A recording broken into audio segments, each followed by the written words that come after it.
गाता, हर घर में होता जगराता, माँ के नव रूपों की कहानी। भक्तों सुन लो मेरी जुबानी, ब्रह्मा विष्णु शीश झुकाए, तीनों लोक जिनके गुण गाए। मैया का दरबार है प्यारा, बह जहाँ अमृत की धारा। लाल चुनरिया माँ को भाती, नव रूपों में पूजी जाती। हे जगदम्बे हे कल्याणी, अमर करो ये अमृत वाणी। रखता जो नवरात में 9 दिन का उपवास, माँ जगदम्बा करती है पूरी उसकी आस। भक्तों पूरी उसकी आस।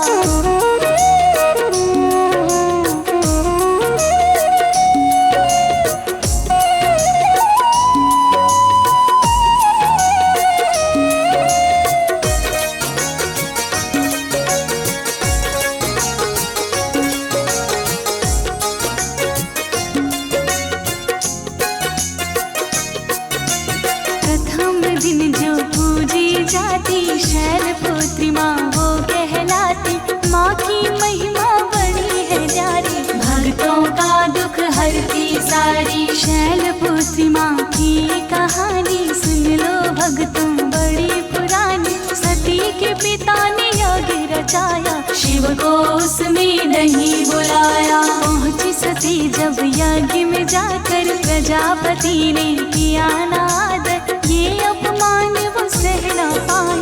यज्ञ कुंड में खुद को जलाई, खबर सुनी तब शिव जी आए। प्रजापति का यज्ञ मिटाए, शिव को सती जी भूल न पाई। लेकर फिर अवतार वो आई, हुआ हिमालय के घर में सती का फिर अवतार। शैलपुत्री नाम पड़ा जाने संसार, भक्तों जाने संसार।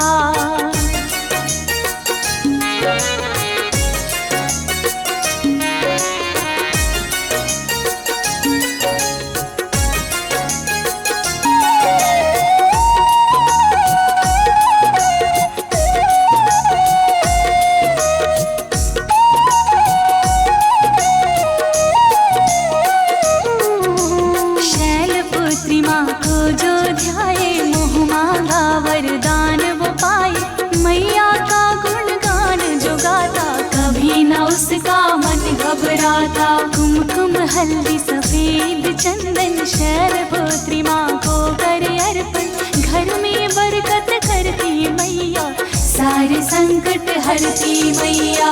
अक्षत पान लौंग सिंदूर, मैया जी को चढ़ाई जरूर। 16 सिंगार से खुश हो जाती, लाल चुनरिया माँ को भाती। 5 सूखे मेवे चढ़ाई, गाय के घी का भोग लगाई।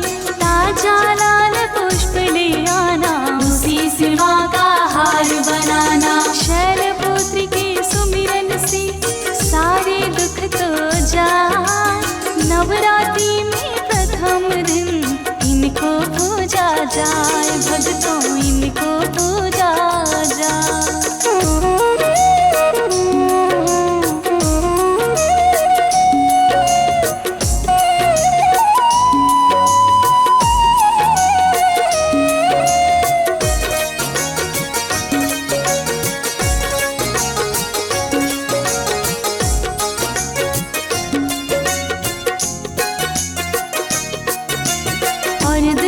को जो है आती, ब्रह्मचारिणी माँ कहलाती। ब्रह्मचारिणी माँ की कहानी है मेरे भक्तों बड़ी पुरानी। सती हिमालय के घर जन्मी, ब्रह्मचारिणी माँ जग जननी। माँ ने तब ये प्रण था ठाना, शिव को पति के रूप में पाना। नारद जी ने उपाय बताया, माँ से कठिन तपस्या कराया। तब से जाने दुनिया जहान, ब्रह्मचारिणी पड़ गया नाम। पान सुपारी चंदन रोली, खुश होती मेरी मैया बोली। पूजा में यही रखना यार, शक्कर का ही हो प्रसाद। ताजे ताजे फूलों का जो भी चढ़ाता,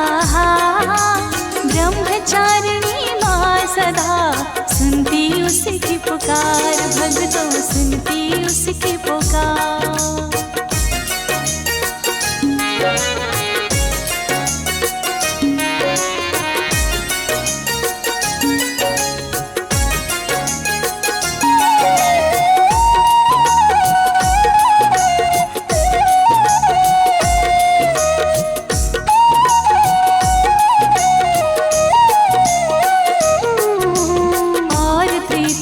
को जो आती माँ चंद्र घंटा वो कहलाती, माँ चंद्र घंटा की ये गाथा सुन के जन्म सफल हो जाता।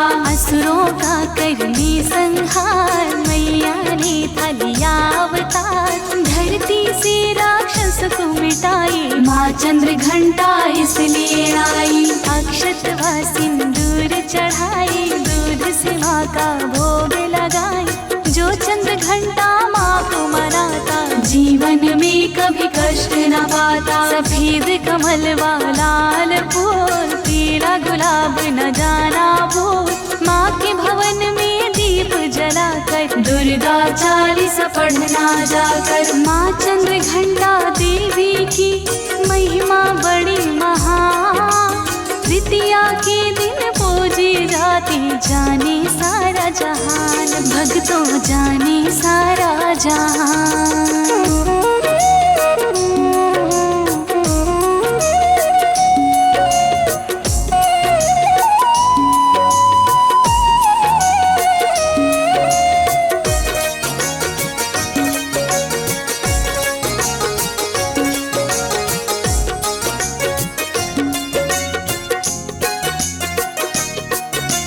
चतुर्थ है कुष्मांडा माता, सारे जग की जीवन दाता, जिसने ब्रह्मांड बनाया सारी सृष्टि जिसने रचाया। करती है ये सिंह सवारी मैया अष्टभुजाओं वाली, चौथे दिन ये पूजी जाती भक्तों का हर कष्ट मिटाती। सच्चे मन से जो भी पुकारे भरती है उसके भंडारी, मालपुआ का भोग लगाओ कुष्मांडा माता को मनाओ। कुष्मांडा को करे जो अर्पण, खुशियों से भर जाता जीवन, हरा रंग है आपको भाता, जय हो तेरी कुष्मांडा माता। कुष्मांडा माता मेरी सुनती सबकी पुकार, दुनिया जाने मैया का साचा है दरबार, भक्तों साचा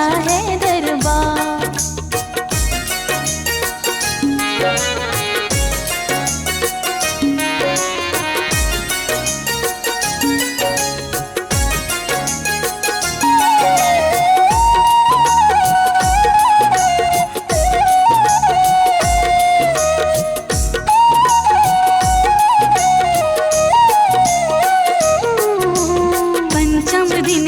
पूजा जाता वो है श्री स्कंद माता, सुन लो भक्तों मेरी जुबानी स्कंद माता की ये कहानी। तारकासुर एक राक्षस आया, जग में हाहाकार मचाया, सारे देवता उससे हारे विष्णु जी के पास पधारे। विष्णु जी बतलाए सबको, मारेगा शिव पुत्र ही इसको।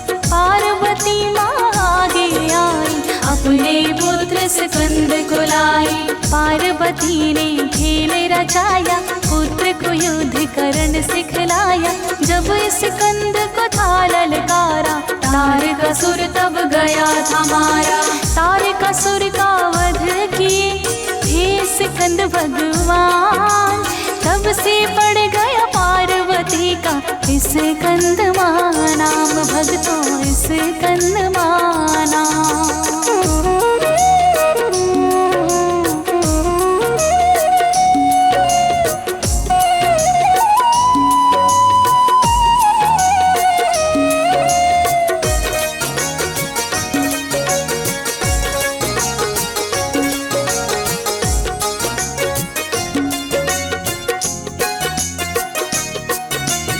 छठवीं दिन नवरात्र में आती माँ कात्यायनी वो कहलाती, महिषासुर को मारने वाली, धरती माँ को संवारने वाली। जब जब मैया क्रोध में आती पापी को परलोक बिठाती, लाल रंग का वस्त्र चढ़ाई शहर से माँ को भोग लगाई।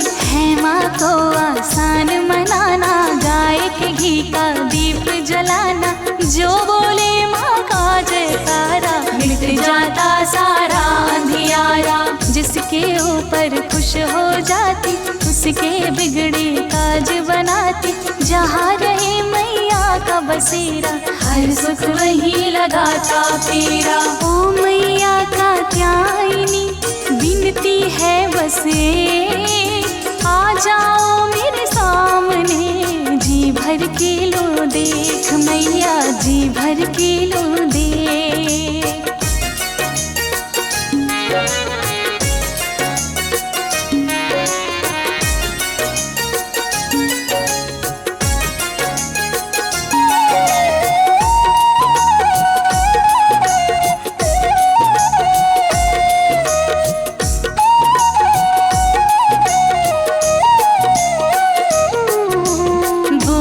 सप्तमी को जग सारा, काल रात्रि का जयकारा, गले में इनके चमके माला, रूप है अंधकार सा काला। जो भी करता माँ की भक्ति सारे दुखों से पाता मुक्ति, काल रात्रि माँ को मनाई नींबू से बनी माला चढ़ाई। दर पे जो भी आता सवाली भर देती है झोली खाली, जिसने माँ का नाम पुकारा हर गम से पाया छुटकारा। चार भुजाओं वाली माता ये है सबकी जीवन दाता, तू जगदम्बे तू ही काली, तू ही है माँ शेरों वाली। काल रात्रि माता को भाई ताजा फूल, रोली अक्षत व चंदन, कपूर व सिंदूर, भक्तों कपूर व सिंदूर।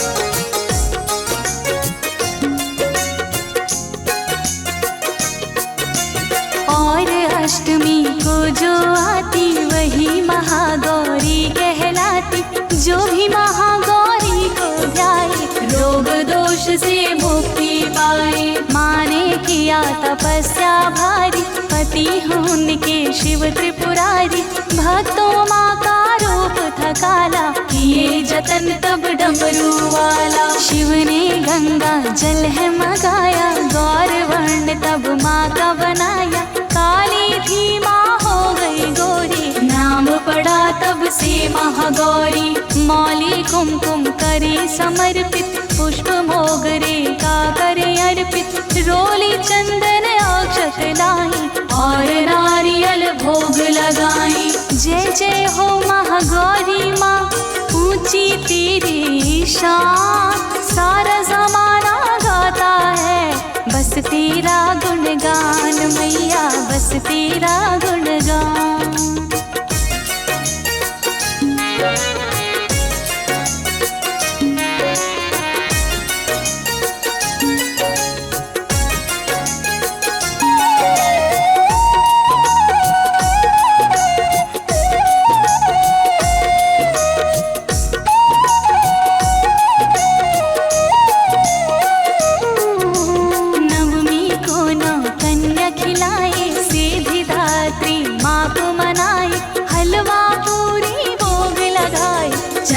कभी प्रसाद खिलाई, कन्या को माँ रूप मान कर, पूजे उनको चुनरी उड़ाकर। जिस घर कन्या पूजी जाती उस घर में माँ दौड़ी आती, जिन्हें पूजते भोरे दानी, माँ सीधी दात्री भवानी। मैया की जब कृपा पाए अर्धनारीश्वर शिव कहलाए, जो नारी माँ की आरती गाती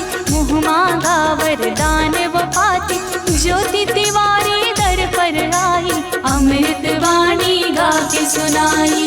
ना मांगू धन दौलत माँ, ना ही बंगला ना कार, कर लूंगी संतोष मैं, बरसा दो बस प्यार मैया, बरसा दो बस प्यार।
ऋषि